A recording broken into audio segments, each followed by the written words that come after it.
Oui, yo tout le monde, c'est Steve Warrior, j'espère que vous avez la forme. Aujourd'hui on se retrouve pour une nouvelle vidéo où je vais vous donner mon avis complet sur Call of Duty Black Ops 6, un jeu qui m'a complètement accroché ces dernières semaines.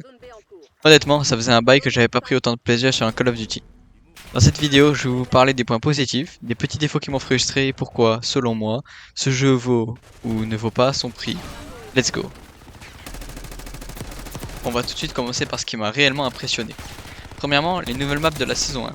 Franchement, elles sont super bien conçues. Il y a un équilibre parfait entre les zones ouvertes pour les snipers et les petits couloirs pour les combats rapprochés. Et elles sont variées, ce qui fait que chaque partie est différente et unique. Franchement, les développeurs ont super bien taffé sur ce coup-là. Deuxièmement, le retour de Nuketown. Bon, est-ce qu'on peut vraiment parler de Black Ops sans mentionner Nuketown? Cette map c'est une légende. Et le fait de la retrouver ici avec une mise à jour moderne, c'est juste parfait. Sachant qu'elle est, ma foi, plutôt bien adaptée au nouveau système d'omni-mouvement, dont je parlerai juste après. Troisièmement, les graphismes. Alors là, c'est une vraie claque. Que ce soit les détails de la map, les effets d'explosion ou même les animations des personnages, tout est hyper soigné. Et en plus, le jeu est super bien optimisé, même avec des paramètres moyens, ça tourne nickel. Et enfin, le système d'omni-mouvement. C'est la grosse nouveauté de ce Black Ops et de ce titre de Call of Duty. Pouvoir glisser, grimper, sauter avec une fluidité pareille tout en se tournant dans tous les sens, ça rend le gameplay tellement plus dynamique, ça bouge dans tous les sens, et c'est exactement ce que j'attends d'un Call of Duty moderne. Mais malheureusement, tout n'est pas parfait, même pour ce Black Ops. Et il y a des trucs qui franchement ont fait lever les sourcils. Le prix.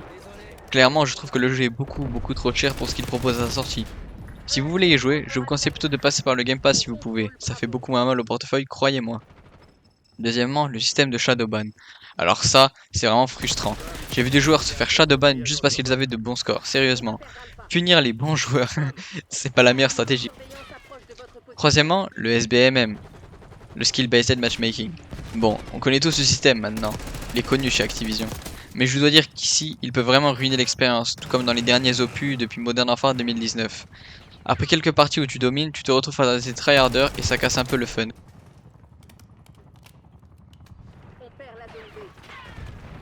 Pour résumer, Black Ops 6 c'est clairement un des meilleurs Call of Duty auxquels j'ai joué récemment. Entre les nouvelles maps, le système d'omni-mouvement et les graphismes de folie, il a vraiment tout pour plaire.